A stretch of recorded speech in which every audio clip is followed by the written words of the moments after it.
The theme, wildlife crime is serious. Let's get serious about wildlife crime. Now, you can only imagine that this is one of those, I suppose, times in our lives where we need to do something when it comes to the scourge of rhino poaching. And that, I think, is obviously what this theme is all about. You look at the big five, you look at them with awe and absolute wonder, and we want our children to be able to realize and see them and love them as much as we have been able to. But if we carry on with the amount of rhinos that are being poached in South Africa the way they are being in many generations to come, perhaps it's going to be something that we'll have to just see in a zoo. And that's not what we want. We want to be able to get up in a helicopter and see them. Now, we talk about helicopters and we talk about aerial protection of this massive park that we're broadcasting from. Now, this park is 350 kilometers long. It is 680 kilometers wide. I mean, the Kruger Park, as you know, world famous. It is the biggest of sand parks. And of course, it's got lots of mountainous terrain. It's got river systems with the SABC River right behind us and thick, treacherous bush. Now, without aerial support, the work of the anti-poaching teams would be near possible. Take a look at this insert that's been compiled by Linky Bierman. It's only from the air that one gets an idea of the size of the Kruger National Park.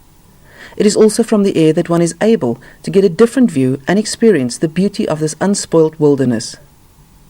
But it is also from here where one sees the ugly face of rhino poaching, and it has a devastating effect on conservationists. There's numerous emotions, most likely very upset, anger, frustration, and also a drive to try and solve the problem.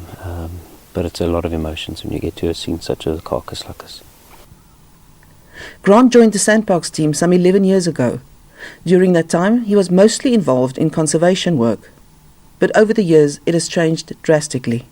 In the very beginning, when I joined as a National Parks helicopter pilot, our focus wasn't on anti-poaching. Our focus nowadays is mostly on anti-poaching, and that role has been the biggest change in our day-to-day lives. It's basically unpredictable.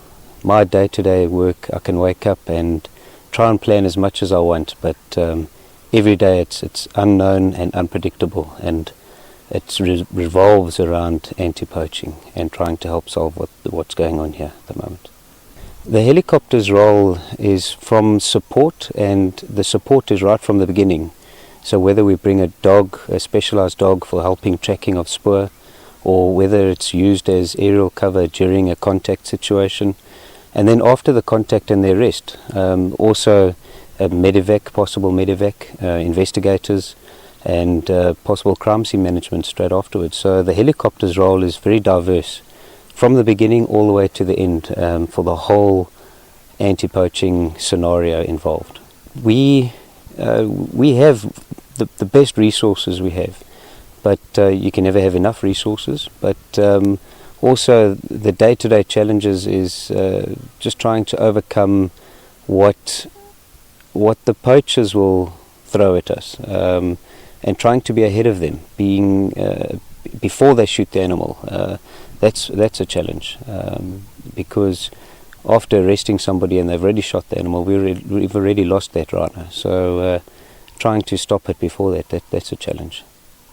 For all the members of the anti-poaching unit, it requires total dedication, long hours and nerves of steel to play their part. They continually face life-threatening situations, but refuse to give up the fight against the threat of poachers. Linky Bierman for Morning Live, Kruger National Park.